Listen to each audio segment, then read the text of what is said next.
Hey, it's Michael Robbins here. We are tracking the market sentiment during the coronavirus pandemic.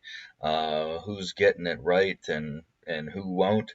Well, you'll know this a couple years from now. So this is what the S&P is looking like. As you can see, over the past few months, it's been really choppy. If we look at the Nasdaq, it's amazing. I mean, Nasdaq hitting these record highs here, while there is great concern over whether things are going to pull out. Um, Obviously, not everybody has that concern, but this one that came out on The Economist today seemed very, very alarmist. Actually, I guess this came out on July 4th, about a week ago. The world has not experienced a second wave. It never got the first one. If this was true, we are in for a whole world of hurt. Um, it certainly wouldn't appear that the market is acting that way.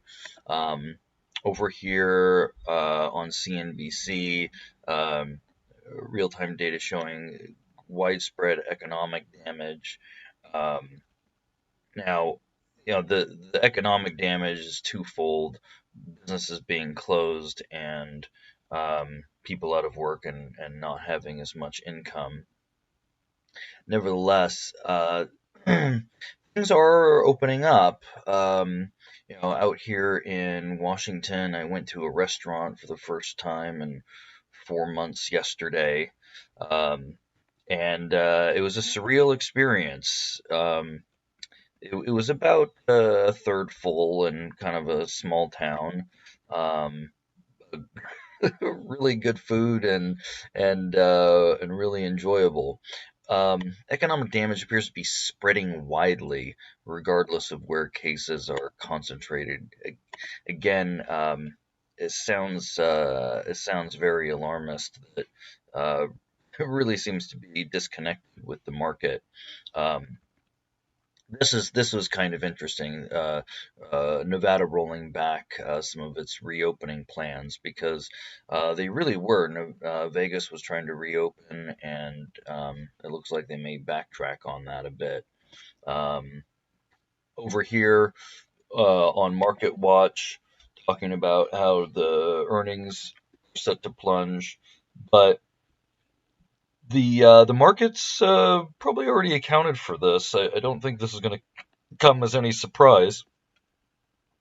Uh, so yeah, here's some of the data behind the alarmists' concerns with you know cases increasing on a global basis. Now, actually, here in Washington State, it's been relatively flat, and slightly below the midpoint of that high.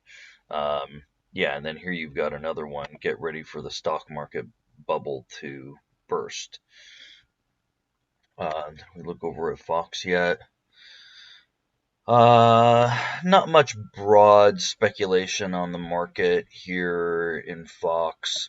Um, Talks about a vaccine, I think, have been so overplayed. If there really was a vaccine developed and being deployed, it's going to take some time for people to believe it.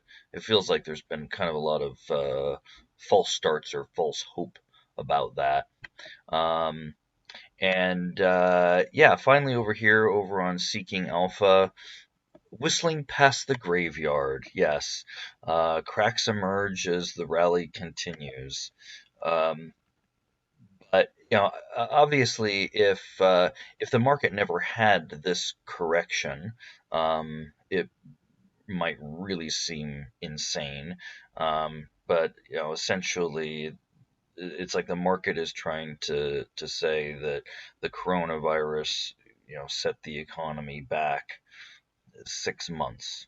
Um, is is that accurate? Well, we're yet to see if there's another correction coming in Nasdaq, or if things are just going to pull through.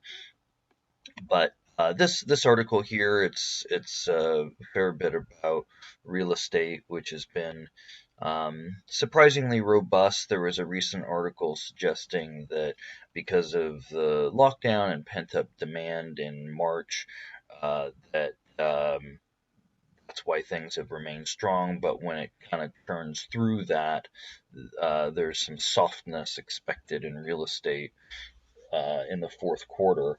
Um, so this is one of my favorite charts of all time.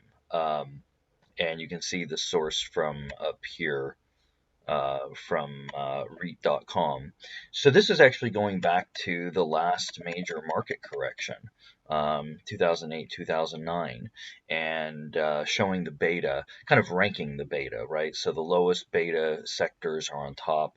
The highest beta is on the bottom. So, of course, self-storage was the least volatile or the least risky during the housing crisis because everybody was moving out and they needed storage. And the data center was added kind of toward the end of this data set, and healthcare remained pretty strong during this time. Now, if we come over here, and this is looking at um, uh, different real estate indices.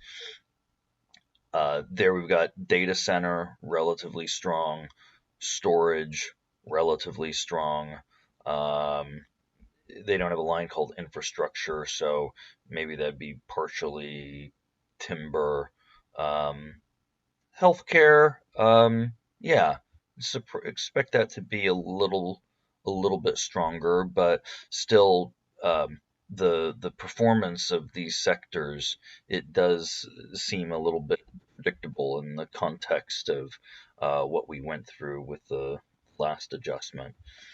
So it's going to be an interesting thing. It was this V-shaped housing recovery emerging.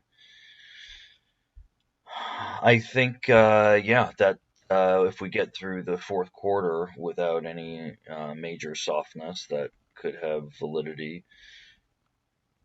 So, millions of Americans returning to work or jobless claims, more real estate economic data,